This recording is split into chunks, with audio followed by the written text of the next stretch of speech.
The United States government made it a federal offense to sell unpasteurized milk across state lines in 1987, not because people were dying in the streets, because a handful of large dairy corporations had spent years lobbying the FDA to crush the small farm competition that had fed rural families for generations.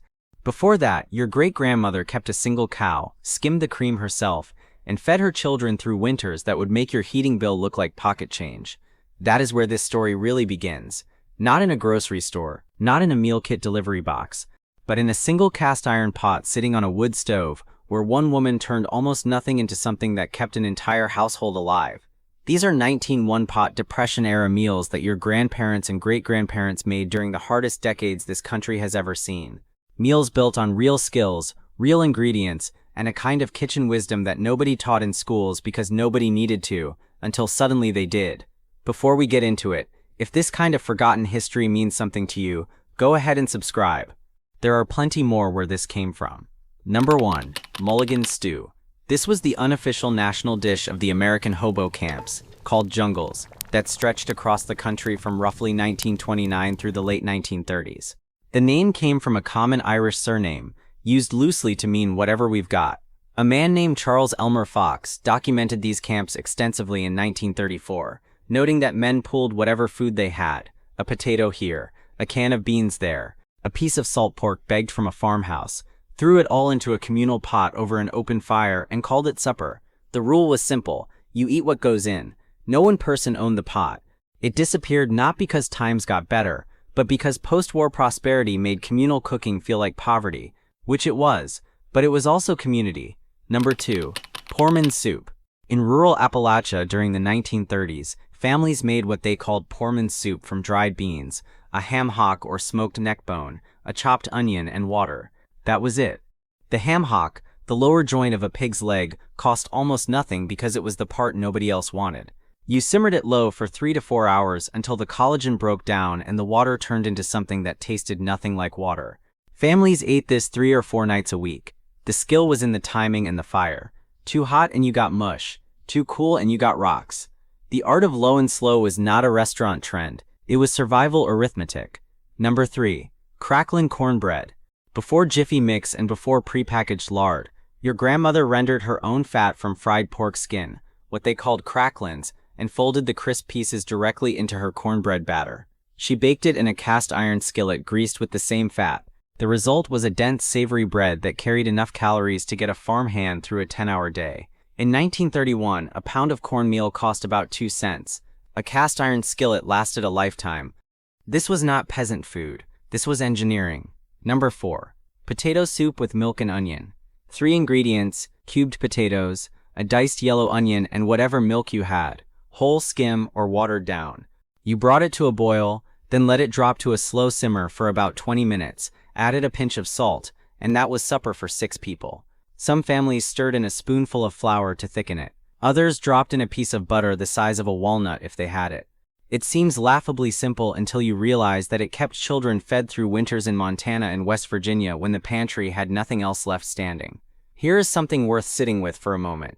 Between 1930 and 1940, American families spent on average about 33% of their household income on food. Not eating out, groceries, raw ingredients. They cooked almost everything from scratch, not because it was a lifestyle choice, but because there was no alternative. The food system was not yet owned by 6 corporations. There were no stockholders demanding margin on your dinner. A woman in her kitchen was a self-sufficient economic unit, and the knowledge she carried in her hands was worth more than anything on a shelf. That knowledge was not lost by accident. Number 5. Salt pork and beans. This was the workhorse of the Depression-era pantry. Dry navy beans soaked overnight, drained, then slow cooked for 6 to 8 hours with a chunk of salt-cured pork and a spoonful of molasses. The molasses was not decoration. It was the source of iron and B vitamins that might otherwise go missing in a diet stripped of variety. Salt pork was cheap because it required no refrigeration. Before the Rural Electrification Act of 1936, most American farms had no electricity at all, which meant no refrigerator. Salt curing was not a hobby. It was the entire cold chain. Number 6. Tomato gravy over biscuits. Open a jar of home-canned tomatoes. Fry a little bacon grease in a pan. Add flour to make a roux. Pour in the tomatoes, season with salt and pepper, and ladle it over biscuits. That was breakfast in large parts of the rural South and Midwest, from the 1880s straight through the 1940s. The biscuits were made with lard, not butter. The canned tomatoes came from the garden your great-grandmother tended herself. No single ingredient in this meal cost more than a few pennies, because almost nothing in it was purchased. Number 7. Dandelion greens and fatback. Your grandmother did not see a dandelion as a weed. She saw it as early spring produce, free for the cutting. She wilted the greens in a pan with a piece of fatback, salt-cured pork belly, and a splash of cider vinegar to cut the bitterness. Dandelion greens are higher in calcium than milk, higher in iron than spinach, and rich in vitamins A and C. They were eaten across rural America from April through June because they were the first food that came back after a hard winter. The knowledge of which wild plants to harvest and how to cook them was passed from mother to daughter for generations. It is almost entirely gone now. Roundup and neighborhood ordinances finished what convenience culture started. Number 8. Corn chowder. A Depression-era corn chowder required dried or fresh corn, diced potatoes, a chopped onion, a strip of bacon, and enough water or thin milk to cover everything. You rendered the bacon first, softened the onion in the fat, then added the rest, and let it simmer for 30 to 40 minutes. The starch from the potatoes thickened it naturally. No cream, no stock, no blender, just patience and heat. Families in Nebraska and Kansas made this through the Dust Bowl years when livestock died and the topsoil blew east. Corn survived when almost nothing else did. Number 9. Hardtack and beef broth. This one goes back past the Depression, all the way to Civil War field kitchens, but it persisted in hard times households well into the 1930s. Hardtack is a flat cracker made from nothing but flour, water, and salt, baked until it is nearly indestructible. You softened it in hot beef broth, made by boiling bones that the butcher sold for almost nothing, and that was your meal. The bones your great-grandmother bought for 10 cents contained marrow, collagen, and minerals. She understood instinctively what took nutritional science decades to confirm, that the parts no one wants are often the most nourishing. Number 10. Black-eyed pea soup. Across the Deep South, black-eyed peas were one of the most reliable Depression-era crops because they fixed their own nitrogen into the soil and required almost no inputs. You simmered them low with a ham hock, a chopped onion, garlic if you had it, and red pepper flakes. You ate it over white rice or with cornbread. This practice goes back to the 1800s in African-American communities across Georgia, Alabama, and Mississippi, where black-eyed peas were often the only protein available. It survived the Depression, survived Jim Crow, survived the post-war years. The New Year's tradition of eating them for good luck is all that's left of a much older, much more serious food culture. Number 11. Oxtail stew. Before oxtail became a delicacy in upscale restaurants at $35 a plate, it was the cheapest cut at the butcher shop, because nobody thought it was worth eating. Your grandmother knew otherwise. She browned the pieces in a hot pot, added onions, carrots, whatever root vegetables she had, covered everything in water, and let it cook for 4 to 5 hours until the meat fell from the bone, and the liquid turned to something close to jelly when it cooled. The gelatin from the bone and cartilage is what gave it body. The price is what made it disappear from working-class tables the moment prosperity made the choice available. Funny how that works. The story of these meals is not just a cooking story. It is a story about who controls your food supply and who benefits when you lose the skills to feed yourself. Between 1950 and 1980, the number of farms in the United States dropped by more than half. The knowledge embedded in those farms about preserving, curing, fermenting, foraging, and stretching did not transfer cleanly to the suburbs. It got left behind, quietly, while grocery chains expanded and processed food companies spent billions telling Americans that cooking from scratch was a burden. It was never a burden, it was power. Number 12. Vegetable and barley soup. Pearl barley costs almost nothing and stretches a pot of water and vegetables into a thick, satisfying meal for 8 people. During the 1930s, women across the Midwest added it to whatever they had: turnips, parsnips, carrots, a wilted onion, and let it cook for an hour until the barley swelled and thickened everything around it. It is filling because barley is high in soluble fiber. It is cheap because barley was a field grain, not a premium ingredient. It disappeared from American kitchens not because it stopped working, but because it stopped signaling prosperity. When you could afford to buy meat, you bought meat. Barley became something you fed to horses. Number 13. Pinto bean and ham stew. Pinto beans simmered with a smoked ham hock, diced onion, a bay leaf, and salt. You started them in the morning, let them cook all day on the back of the stove, and ate them at supper. The longer they cooked, the more the starch from the beans dissolved into the liquid and thickened it into something that barely needed the ham at all. The ham hock was flavor, not protein. The beans were the protein. A pound of dried pinto beans in 1935 cost about 4 cents and fed a family of 5. That same pound today costs roughly $1 and change and still feeds a family of 5. Some things actually held. Number 14. Mush is nothing more than cornmeal cooked in boiling water until it thickens, then poured into a pan and left to cool overnight until it set solid.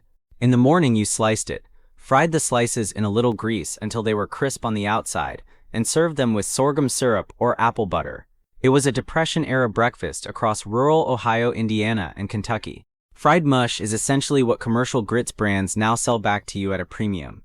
The difference is that your great-grandmother made it herself, paid almost nothing for it, and understood exactly what it was. Number 15. Chicken and dumplings. This dish is still around, but the version your grandmother made bears almost no resemblance to what gets sold in cans. She used a whole chicken, back, neck, feet, and all, simmered for 2 hours until the stock was thick and golden. She skimmed the fat, pulled the meat from the bones, and dropped in flat dumplings made from flour, salt, and a spoon of lard mixed with enough milk to hold it together. The dumplings cooked directly in the broth for about 15 minutes. The result was something so filling that a single pot fed 10 people without apology. The whole chicken mattered. The feet and back and neck contributed the gelatin that made the stock what it was. Modern cooks who use only boneless breast are making a completely different and significantly inferior dish. Number 16. Wash day soup. Monday was wash day in most American households from the 1800s through the 1940s. Washing laundry by hand or with a hand-cranked machine was exhausting, all-day work, so the meal had to cook itself.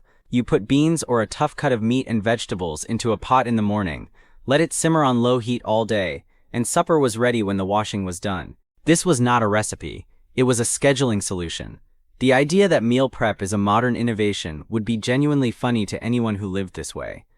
They were doing it out of pure necessity, every single Monday, without an app or a podcast to tell them how. Number 17. Sauce. Sauce is pickled pork, usually made from the head, feet, or hocks of a pig, cooked until the meat falls off the bone, then packed into a mold with the liquid and allowed to set into a jellied loaf. You sliced it cold with vinegar. It sounds strange to modern ears, but it was a standard part of hog-killing season from November through January across the rural South and Midwest throughout the 1800s and 1900s. When a family butchered a hog, nothing was wasted. Nothing. The ears, the snout, the feet, the tail, all of it went into something. Sauce was just the most organized version of that philosophy. The skill of whole animal butchery and preservation has been almost entirely handed over to large meat processors. That transfer happened fast and was largely complete by the 1960s. Number 18. Bean and bread pudding. This one is less well known but was documented in charity kitchen records from cities like Chicago, Detroit, and Pittsburgh during the early 1930s. Day-old bread, already going stale, was torn into pieces, combined with cooked white beans and a thin egg and milk custard, seasoned with salt and a little pepper and baked in a covered pot until set. It was savory bread pudding. It used bread that would otherwise be thrown away and stretched beans into a dish that felt substantial. Charity kitchens called it differently in different cities. Some called it bean casserole, some just called it supper. But the logic was identical. Nothing leaves this kitchen wasted. Number 19. Rabbit stew. Before rabbit became niche and specialty and somehow expensive, it was the most accessible meat protein available to rural and even many urban American families. During the Depression, families across the country raised rabbits in backyard hutches. A doe rabbit can produce over 40 offspring a year. The feed cost was minimal. Hay, vegetable scraps, weeds. You braise the rabbit pieces low and slow with onions, carrots, a bit of bacon and water or thin broth for about 2 hours. The meat is lean and mild, and takes on the flavor of whatever it cooks with. Most American cities still technically permit backyard rabbits under livestock ordinances. Most people have simply forgotten to ask. These 19 meals share something that goes beyond the recipes themselves. They were built on the understanding that the person doing the cooking was in charge. Not a company, not a label, not a set of directions on the back of a box. The woman or man standing at that stove understood the ingredients, understood the process, understood how to stretch and substitute and make do. That knowledge was not accidental. It was cultivated over generations and passed down because it was necessary for survival. Most of it was interrupted in a single generation, roughly between 1950 and 1970, when convenience food became affordable, agriculture consolidated, and the skills of the kitchen were quietly reclassified as optional. They were never optional. They were just made to feel that way. Pick one of these meals this week. Make it the way it was made. Not from a kit. Not from a bag. From the actual ingredients, in an actual pot, on actual heat. Then tell us in the comments which one you chose and what happened. Because the only way this knowledge stays alive is if you use it.